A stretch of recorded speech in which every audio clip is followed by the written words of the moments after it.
Swastiastu, Namo Buddhaya, Salam Kebajikan. Perkenalkan, saya Surya Manggala Utama. Saya merupakan calon guru penggerak angkatan 11 dan saya bekerja di SMP Negeri 3 Purwokerto. Dan pada kesempatan kali ini saya sudah bersama Bapak Yuliantoro. Beliau adalah kepala di sekolah saya, SMP Negeri 3 Purwokerto. Dan pada kesempatan kali ini saya akan mewawancarai beliau terkait pengambilan keputusan dengan kasus-kasus tentang dilema etika. Itu. Langsung saja nggak Pak ya, untuk pertanyaannya. Untuk pertanyaan pertama, bagaimana Bapak selama ini mengidentifikasi kasus-kasus yang merupakan dilema etika atau rujukan moral? Terima kasih Mas Surya. Dalam identifikasi ini adalah dengan cara melibatkan beberapa teman, ya, baik dari BK maupun dari teman yang wakil kepala sekolah dan yang lainnya. Dari situ setiap 1 minggu kita cek, kita coba apa ada masalah-masalah etika yang menyangkut kegiatan di SMP kita. Nah, kalau ada, baru kita lihat kasus-kasusnya macam apa. Nanti kita baru cari tahu bagaimana cara menyelesaikan. Begitu Pak Surya. Oke, berarti melibatkan Bapak Ibu guru, kemudian Bapak wakil sekolah yang memang terlibat langsung dengan siswa, Pak. Untuk pertanyaan selanjutnya, bagaimana Bapak menjalankan pengambilan keputusan di sekolah Bapak, terutama kasus-kasus di mana ada dua kepentingan yang sama-sama benar atau sama-sama mengandung nilai kebajikan? Terima kasih. Ketika ada permasalahan yang terjadi, kita harus bijaksana di dalam mengambil suatu keputusan. Apalagi yang menyangkut pendidikan siswa, menyangkut masa depan siswa. Kita utamakan adalah penyelamatan siswa. Jadi jangan sampai kita ketika mengambil sebuah kebijakan yang nantinya merugikan siswa. Karena namanya siswa itu anak yang masih butuh bimbingan. Bimbingannya lebih besar kebutuhannya karena anak SMP itu anak yang prapuber, anak-anak yang menjelang puber, jadi merasa ingin tahunya tinggi. Maka ketika ada kejadian yang terjadi, kita lihat, kita luruskan, kita ambil dengan kebijakan agar anak ini terselamatkan masa depan. Intinya seperti itu. Ya, berarti ini berhubungan juga dengan pendidikan yang berpihak pada murid gitu ya Pak ya?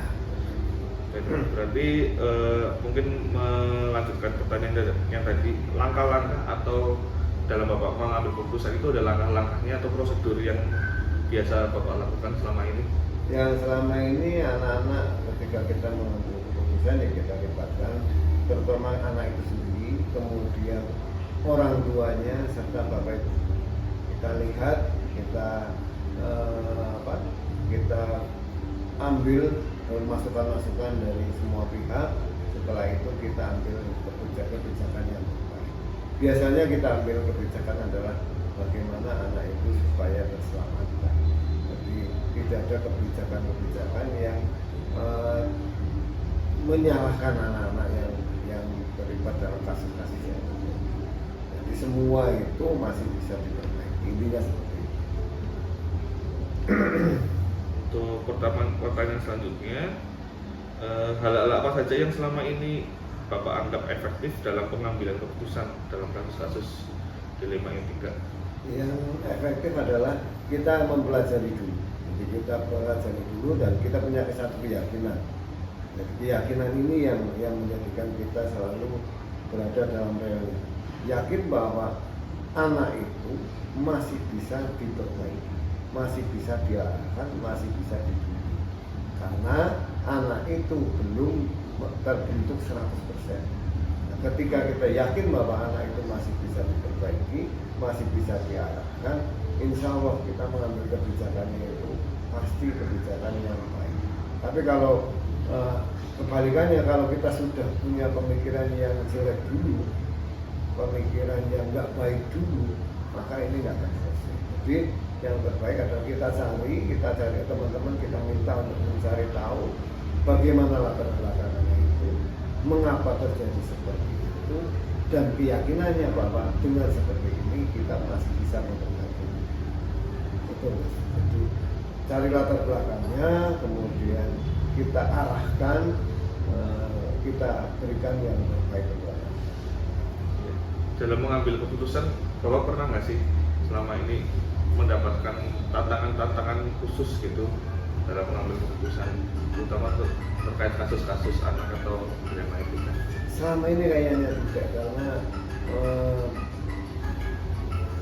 ketika akan mengambil keputusan itu sudah ada pengkajian terlebih dahulu dengan yaitu tadi berbagai masukan dari si anak itu sendiri, kemudian orang tuanya, dari bapak ibu gurunya, kita tampung semuanya. Nah, ketika itu sudah semuanya terangkum, insya Allah keputusan akan enak, masyarakat semua. Seperti itu. Jadi tidak ada tantangan khusus ya Pak? Tidak ada. Baik, nah untuk pertanyaan selanjutnya Pak, selama ini ada nggak ada atau tidak jadwal tertentu untuk menyelesaikan suatu masalah atau kasus anak itu, atau mungkin langsung menyelesaikan di tempat, atau punya bentuk suatu prosedur tertentu? Jadwal tidak ada, jadi ini kan kasuistis. Kalau pembinaan itu ada, jadi kita kan ada yang namanya preventif. Preventif itu dengan cara pembinaan itu kepada semua wali kelas, kita minta untuk melakukan pembinaan. Kepada guru PK kita minta untuk pembinaan.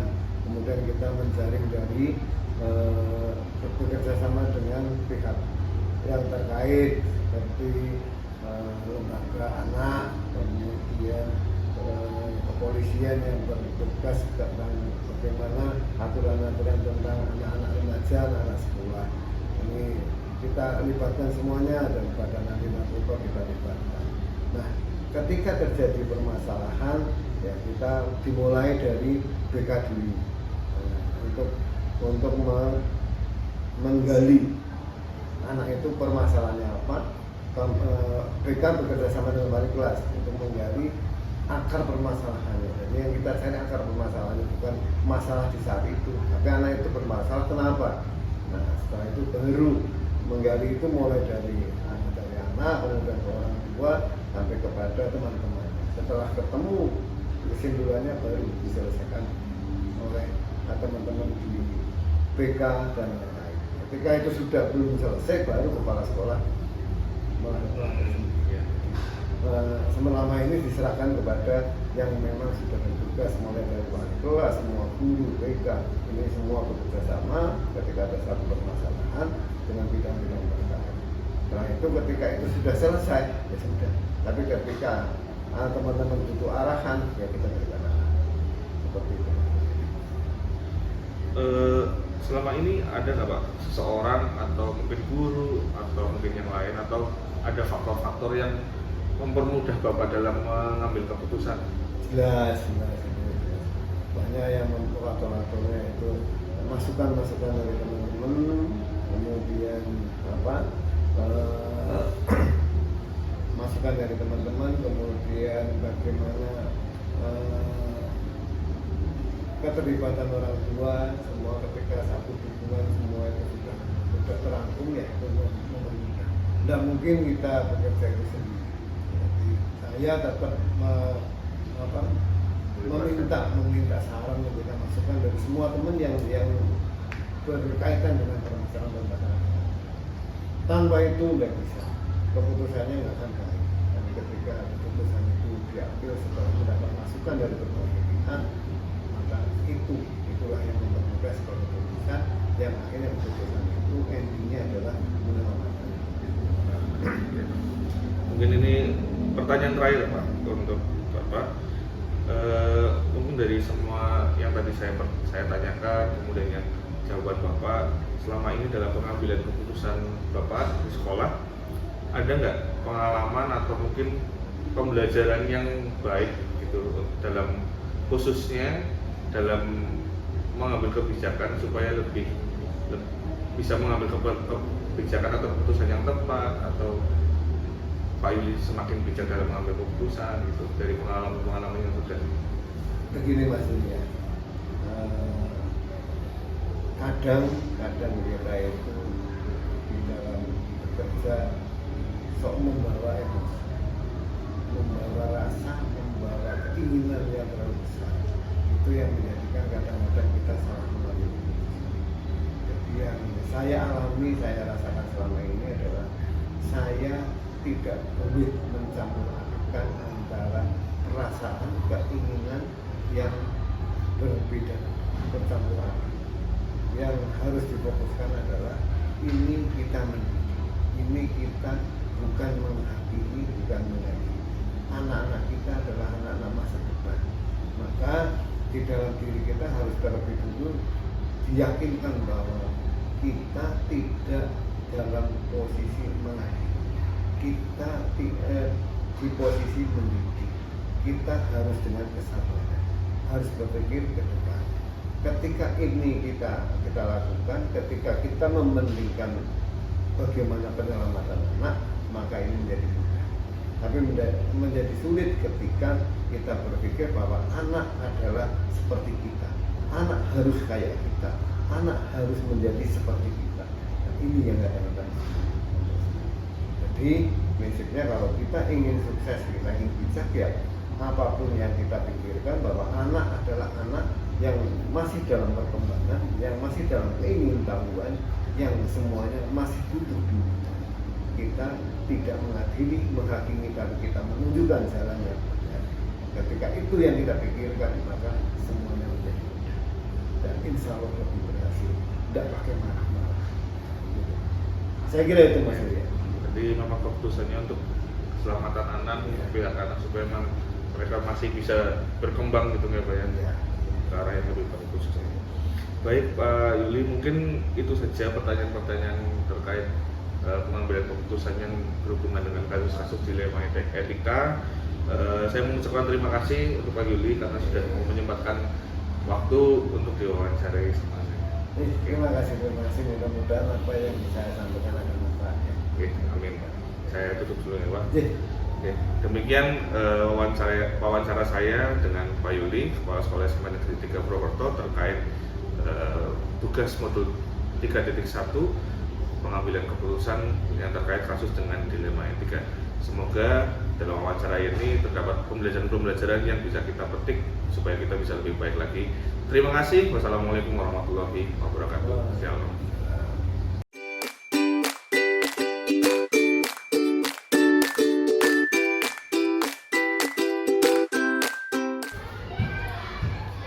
Selamat siang, Shalom, perkenalkan saya Surya Manggala Utama. Saya calon guru penggerak Angkatan 11 dan saya bekerja di SMP Negeri 3 Purwokerto. Pada kesempatan kali ini saya sudah bersama Ibu Harsini. Beliau adalah Kepala Sekolah SD Kristen Purwokerto. Dan pada kesempatan kali ini saya akan mewawancarai Bu Harsini terkait dengan tugas demonstrasi kontekstual modul 3.1 mengenai pengambilan keputusan. Gitu. Kita langsung mulai saja, Ibu.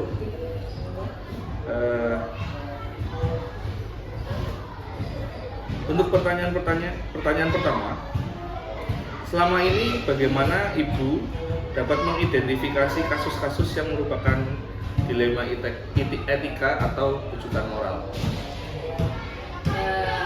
Kalau kita mengacu pada kata dilema itu kan berarti ada sesuatu yang dua hal mungkin ya, dipanggil dua hal yang bertentangan, dan etika itu baik dan buruk. Dilema etika mungkin dua hal yang mungkin sama-sama benar, mungkin dianggap benar, tetapi ada kepentingan yang berbeda. Jadi kalau mengidentifikasi itu memang kita harus betul-betul tahu dulu ini permasalahannya apa, gitu. Terus kepentingannya juga apa, kenapa kalau di sekolah ini siswa berarti mungkin bisa siswa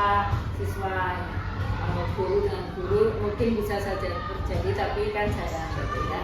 Kalau siswa kan sering gitu, apalagi kalau anak-anak SD itu sering gitu merasa benar semuanya, tapi ya itu bertentangan. Jadi kita harus bisa betul-betul memahami akarnya dulu apa, lalu kepentingannya apa. Jadi dari situlah nanti kita bisa mengambil langkah-langkah selanjutnya.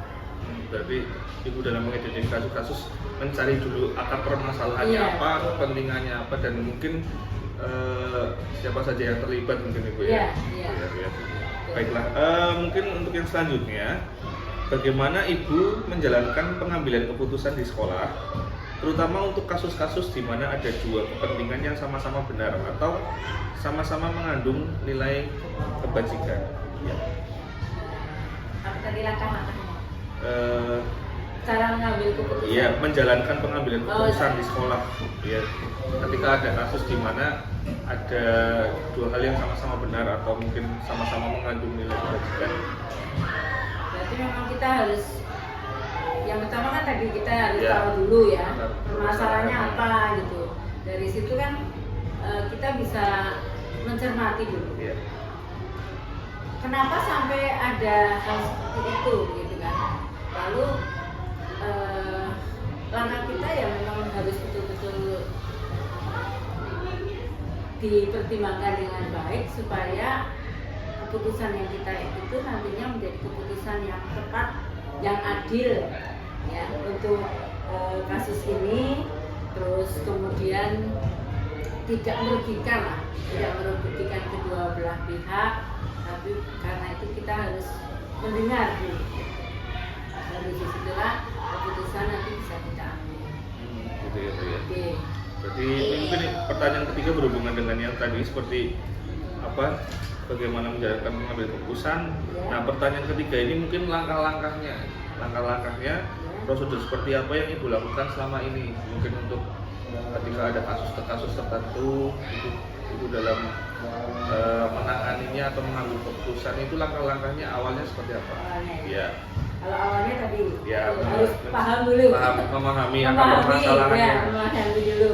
Kemudian menentukan siapa saja yang terlibatnya Ya. itu ya, siapa saja.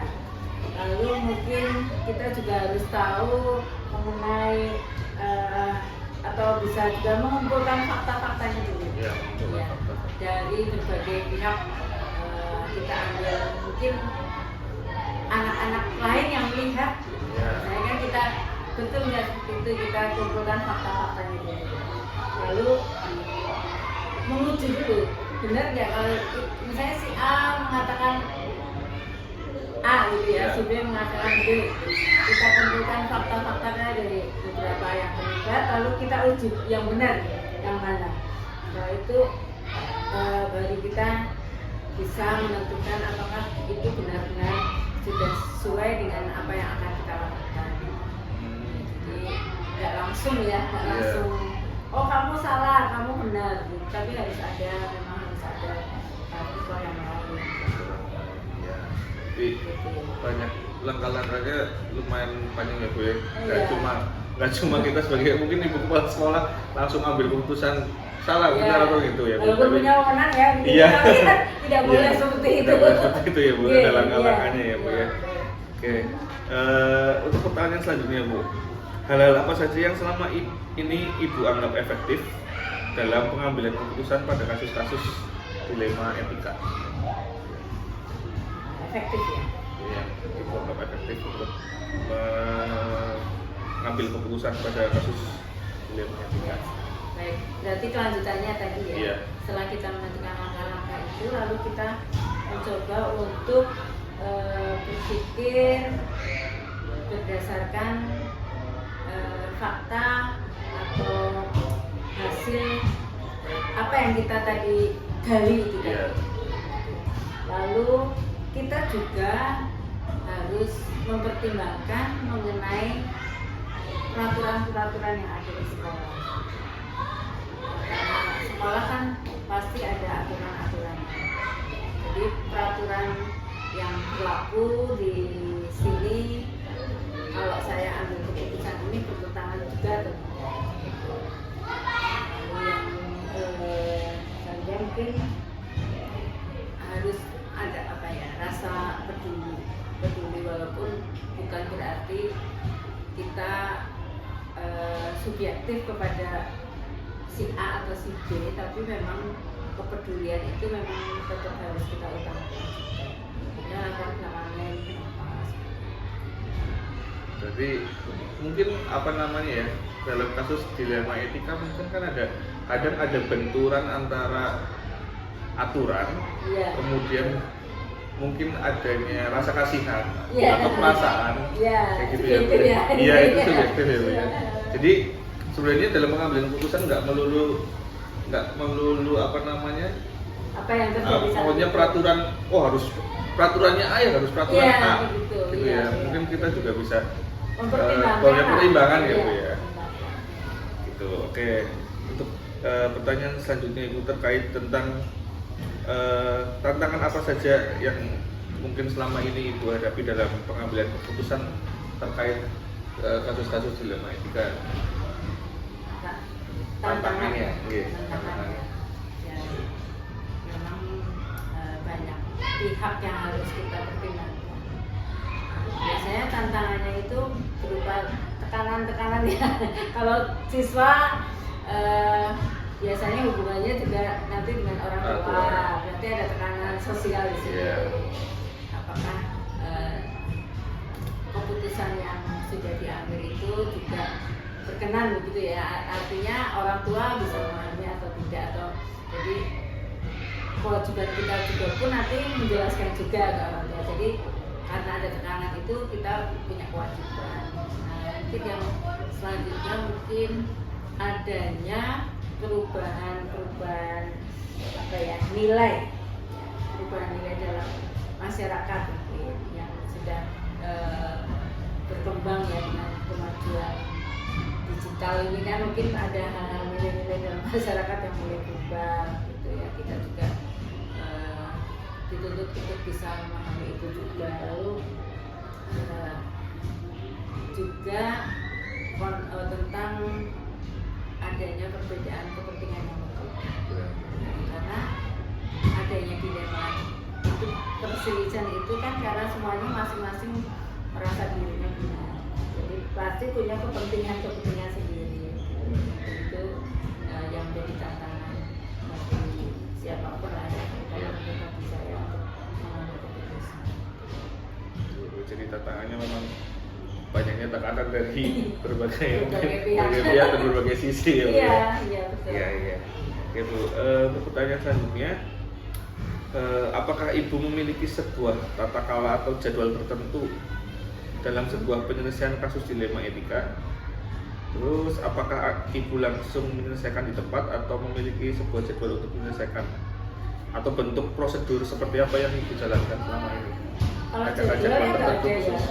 Kalau jadwal kita Mengikuti ada kasus atau tidak? Ya? Ada tidaknya kasus, lalu Oke. kemudian menentukan apakah itu bisa diselesaikan langsung atau tidak, itu juga kita melihat per kasusnya. Iya. Kalau memang kasusnya memang katakanlah ringan ya, maksudnya bisa diselesaikan dengan kita tadi melakukan langkah-langkah tadi, identifikasi tadi itu, ini bisa saya ambil keputusan lah, jelas itu mungkin bisa. Tapi kalau memang ini agak dalam, kita perlu melibatkan guru, melibatkan orang tua, ya nggak mungkin langsung kita selesaikan. Berarti memang tidak ada jadwal khusus mengikuti. Kalau ada jadwal khusus berarti setiap jadwal ada kasus, Bu ya. Iya, berarti kita mengharapkan kasus. Iya. Gitu ya, Bu ya. Iya. Kemudian untuk pertanyaan selanjutnya, adakah seseorang atau faktor-faktor yang selama ini mempermudah atau membantu Ibu dalam pengambilan keputusan? Seseorang. Iya. Atau faktor-faktor apa yang mendukung Ibu dalam pengambilan keputusan? Biasanya kalau kita mengambil keputusan yang memang tidak serta-merta begitu ya, seperti yang tadi saya sampaikan, adanya masukan-masukan dari berbagai pihak, dan juga yang utama kan kita melihat atau mencari tahunya kan dari guru ya. Yeah. Kalau ada kasus seperti itu kan guru yang menangani kasus, biasanya sampai kepada saya kan karena guru juga yang menyampaikan. Jadi yang paling ini yang Bapak Ibu guru yang sangat membantu bagaimana saya bisa menyelesaikan kasus ini. Oke, berarti memang Bapak Ibu selama ini memang kalau ada kasus Bapak Ibu guru dulu yang menangani. Ya. Iya, gitu ya. Jadi Yang tahu kejadiannya. iya, yang tahu kejadiannya. jelas, gitu. Iya. Baiklah. Oke, Bu. Mungkin ini untuk pertanyaan terakhir dari semua yang Ibu tadi sampaikan, ada pembelajaran atau pengalaman menarik apa yang Ibu dapatkan selama ini selama mengambil keputusan terkait kasus-kasus dilema etika?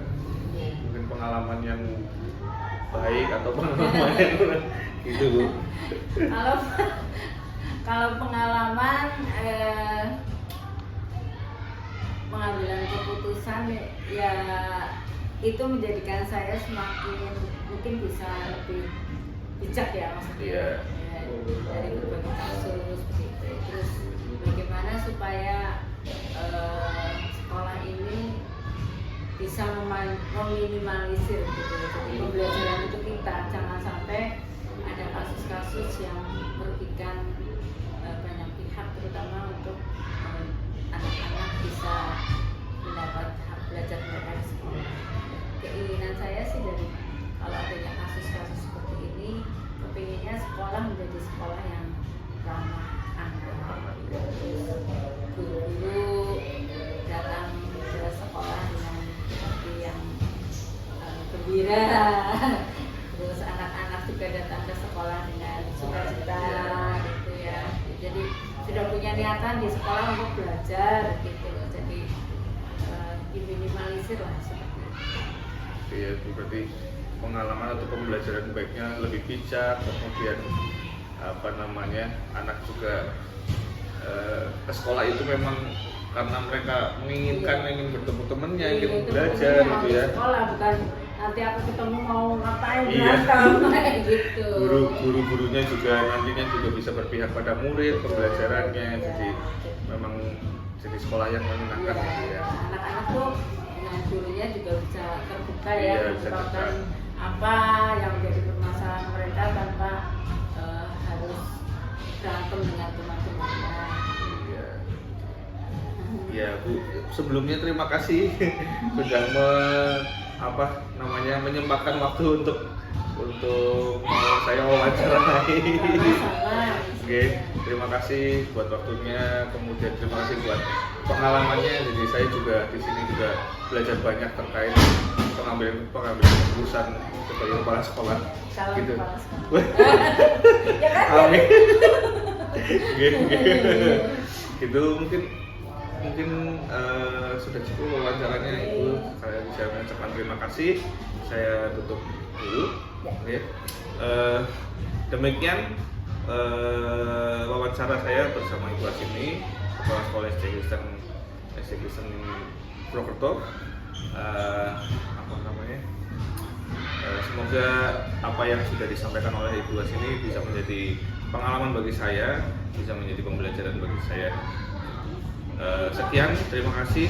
Selamat siang. Shalom.